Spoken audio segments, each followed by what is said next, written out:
If you want to build muscle, burn fat, and just get in damn good shape, then click the link in this bio and learn how you can inquire about my online coaching. Now let's get to the video. Legs are an important muscle group to develop for two main reasons. One, legs are 50% of your physique, and building thick tree trunk looking legs just looks cool as fuck. And two, strong legs equal a strong body overall. Every movement you make starts from your legs, providing that you're standing up when doing so. To be a fully functioning human, you need to develop a pair of strong legs.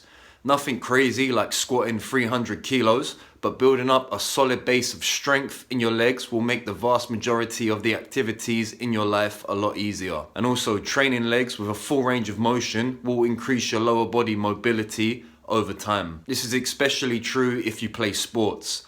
I don't need to explain the importance of leg training for sports performance because we all know the benefits.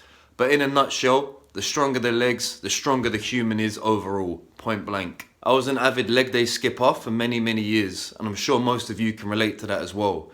I'm extremely regretful of that because now I'm playing catch up with my upper body, but you can't dwell on the past. All you can do is learn from your mistakes and move forward.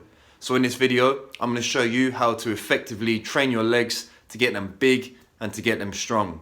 So let's get into it. Your two bread and butter movements are going to be squats and hip hinges. These two movements are going to make up about 80 to 90% of all of your lower body gains. They're that effective. For squats, I'm going to advise you start with a standard back squat. It requires less mobility to perform, it trains more muscles, and it allows you to move more weight. But if you want to do another variation like a front squat or a Zercher squat, then do that. Just make sure you're getting some sort of knee flexion as your main leg exercise. Back squats are going to target your glutes, your quads, some lower back, and your adductors. So the muscles on the inside of your thigh are adductors. The ones on the outside, abduct to take away. The deeper you go into your squats, the more quad stimulus you will get. And then for your hip hinges, I'm going to recommend two variations.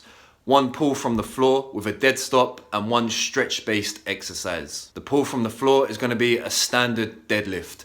This is going to train your hamstrings, your glutes, your lower back, your upper back, your traps, forearms, and neck if you're one of the lucky ones. And also the strength on this dead stop exercise will carry over to the stretch-based hip hinges that you're doing. The stretch-based hip hinge you're going to do is a standard Romanian deadlift. It trains the exact same muscles as the regular deadlift, but because of the weighted stretch, there is a bit more emphasis on the hamstrings. Then you want to perform some variation of a hamstring curl. The short head of the hamstring, the bicep femoris, it only crosses the knee joint and not the hip joint, so it's responsible for bending the knee. So your hip hinges won't train this head of the hamstring, so if you don't isolate it, you are leaving gains on the table. But in spite of this, just remember that the bulk of your hamstring size will come from your hip hinges. And then you want to perform a standard leg extension for the quads. This exercise is completely optional. Do you need them? No. Do they help? Absolutely. Don't worry about specific feet angles or foot placement on the leg extension. This type of nitpicking is completely unnecessary for most of you unless you're an advanced lifter and you want to target a specific head of the quad. Just do what feels comfortable for you. Just use good form, push to failure, and beyond that if possible, and increase the weight ever so slightly over time. And then you want to train your calves, the godforsaken muscle.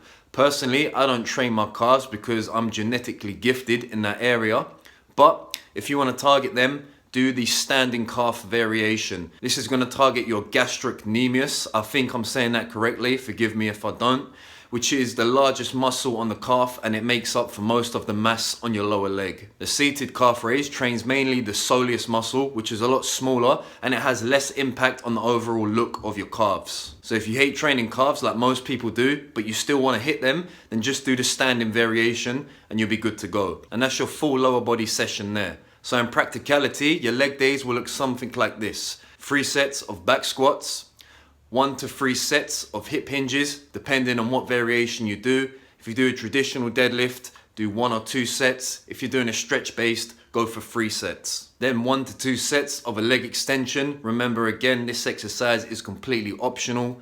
Then after that, 2 to 3 sets of a hamstring curl variation, either laying down or seated, doesn't matter, just do either one. And then to finish off, 2 to 3 sets of calf raises. Perform that twice a week and work up to some respectable numbers on all of those lifts.